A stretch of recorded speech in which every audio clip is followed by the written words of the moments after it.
Hi guys, it's me, Nico, and today I wanted to let you let you in on a little something. I know how a lot of people are um, very devout in their faith. I am as well, but my faith isn't yours, I'm pretty sure. And my ex-husbands, being Christian as they were, not being my husbands anymore, not that they're dead, um, they wanted my children raised in the Christian faith. And I explained to them that my not being Christian, I was against that being their sole source of religious instruction. And my ex husbands didn't happen to agree with my stance. And so what happened was, when they started taking my kids to Sunday school, I started teaching my children religious instruction on a regular basis when they were here. And I didn't teach them just my religion either. I taught them about as many religions as I can get my hands on. I taught them about Ra and Vashti and Best and Horus and Zeus and Odin. And I taught them about as many different belief systems as I could get my hands on. And I tried to steer clear of Christianity because they were already getting that covered by their fathers. I did this not because I wanted my children to be confused about religion. Quite the opposite. I wanted my children to be fully informed. I wanted them, like me, to have as much knowledge as possible to be able to make an informed decision when they grew up so that they could choose their own path. Because I feel that that helped me a great deal when I was younger. I I knew a shaman when I was in my early teens, and he kind of sent me on a religious journey, not for his religion either. Right? That's how we work. Outside of Christianity, we have very open minds. He sent me to 16, 17 different, I think it was 17 different Christian churches. Well, 16, because one of them was Jehovah's Witness, so I had already been there. I had been to the Roman Catholic, Pentecostal, Baptist, you name it, I went to, all over Christianity, I've been there. I comparison read 17 different Bibles, and I saw the variations and why the variations were what they were, and I researched the hell out of it. So I understand Christians more than they probably even understand themselves. So I didn't feel that was something I needed to brush up on. I felt that my children needed, oh, sorry, back to me again. I felt that I needed to break from Christianity because it didn't seem to suit me and my needs. I felt that while the book was okay, the practice of it in all of the churches was flawed, and I couldn't see myself practicing with others who were doing it wrong. And so I didn't. And I started delving into Buddhism, Hinduism, Tao, the major religions first, and then I started going into the more paganized religions, pagan, quote unquote, since Christians use that term to describe any religion outside of Christianity. But I started going into the more obscure religions, put it that way. And I found my path through that. And it turns out that while I found the deity that most resonates with me and whose path I follow during this whole experimentation with religion thing. But I had already read about him in school, no less. Because while Christians don't like their religion being spoken of as a mythology, though it is, my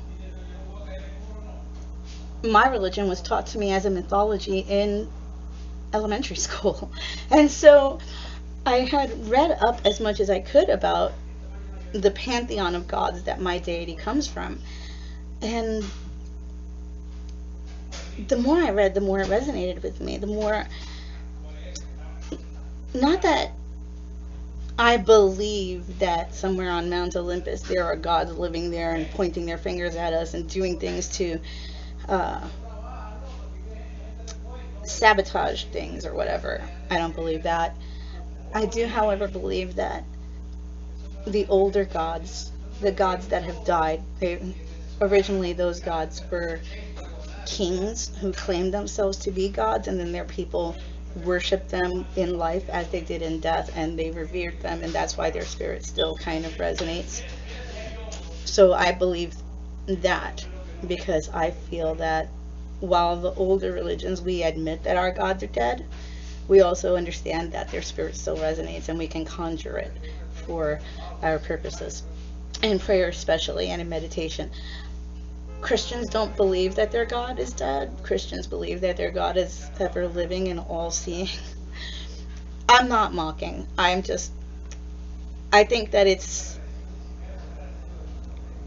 I could see it being comforting for some people to think that, but I find that to be a very disturbing notion. For me. Not for you guys, clearly, whatever you feel is whatever.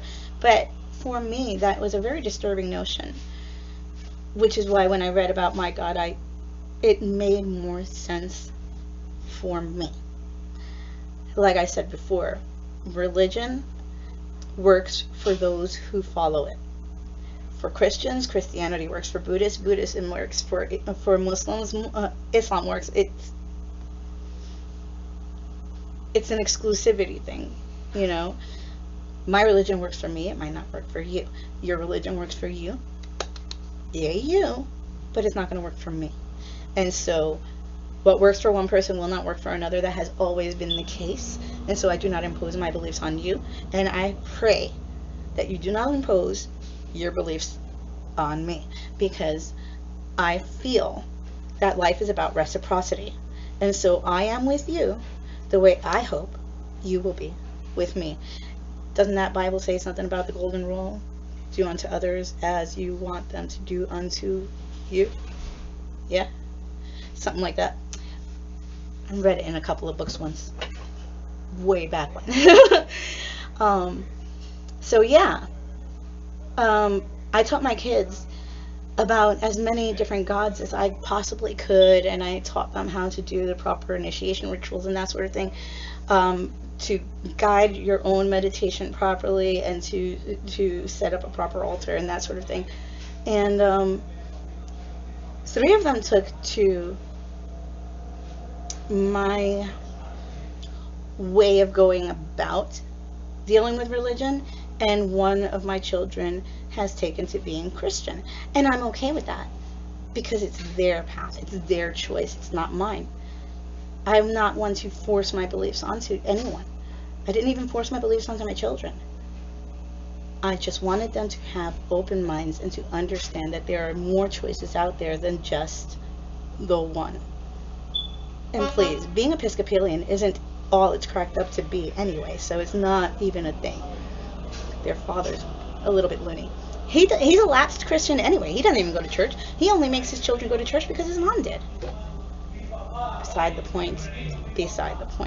My point is that I feel it's probably, well, I feel that it was right for me to teach my children about as many religions as possible, so that they can make their own personal informed decision. And also because it gives them a better insight into those people who do practice those other religions, because it gives them insight into how their mind works because of their faith.